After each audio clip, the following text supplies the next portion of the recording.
Johnteaubawlte Christian nu number zani som pathum en ru Pathian Beramno sual phurtu tikha arun khoisa di khotin kan play yanga hei di ania hei kan sanga mase hei transpose a plus 2 akan dawang hian aki tak chu e key ani don ani e key ani anga di khotin kan play yang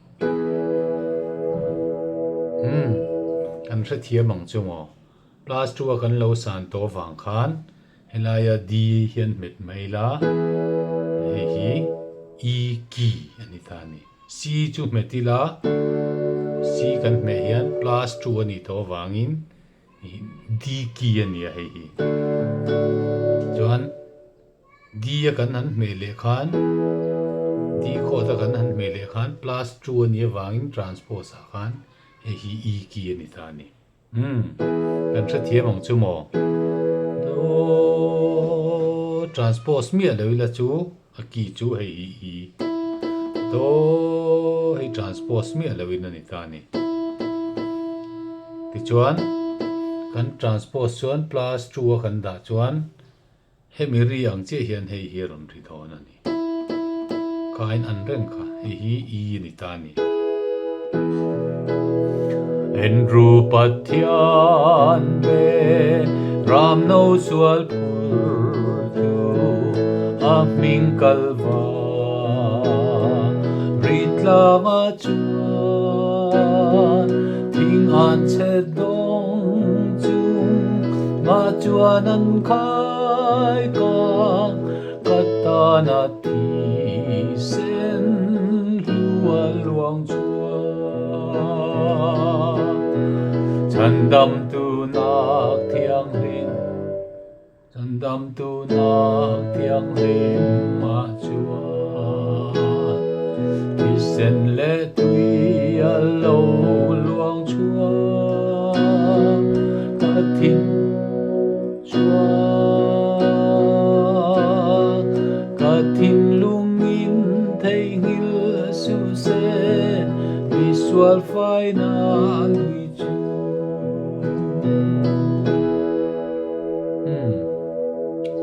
kan sak than ang chia hi solfa hi lo ni thin lo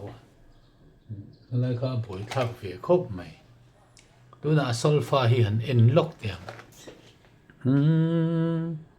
solfa hi kan en lok ang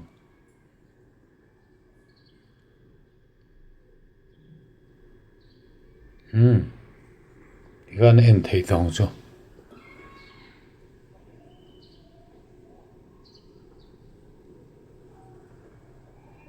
tikhan so do en ru Pathian Beramno sual phurtu aming kalwa ani hei poi do ti la so aming kalwa ritlanga chuan thing an che dong chung nga chuan an khai kang katana thi sen lua chuak ta chandam tu nak thiang lim ma chuan thi sen le tui a lo luang chuak ka thin lungin hei po hi do re mi ani ka thin lungin kan ti tlang puya ka thin lungin kan tia do re mi ka thin lungin ka thin nilavin ka thin lungin thei ngil su se mi sual final lui chu ha kha chu eng po ni sela lo sa an lo sak than dan kha oma an indem tar lu tuk lo mai la a tha o mi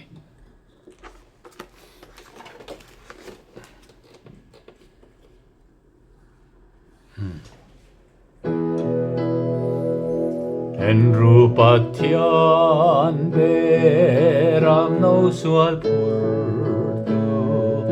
aming kalva ritlanga chuan thing an che dong chung nga chuan an khai ka katana ti sen lua chuak ta chandam tu nak thiang lim ma chuan ti sen le tui a lo luang chuan Pathian lungin thei ngil su se visual final we chu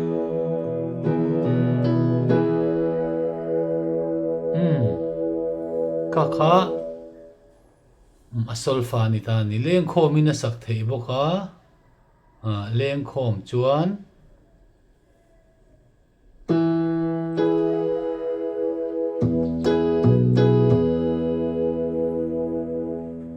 en ru Pathian Beramno sual phurtu aming kalva ritlanga chuan thing an che dong chung a chuan an khai ka katana thi sen lua luang chuan chandam tu nak thiang lim ma chuan ti sen le tui a lo luang chuan Pathian lungin thei ngil su se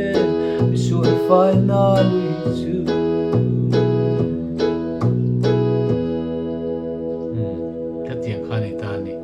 solfa ne na inzul via wa ma se ain ang chia ta lo ni kha khai du to phot me ang Johnteaubawlte chumi ron request chu ni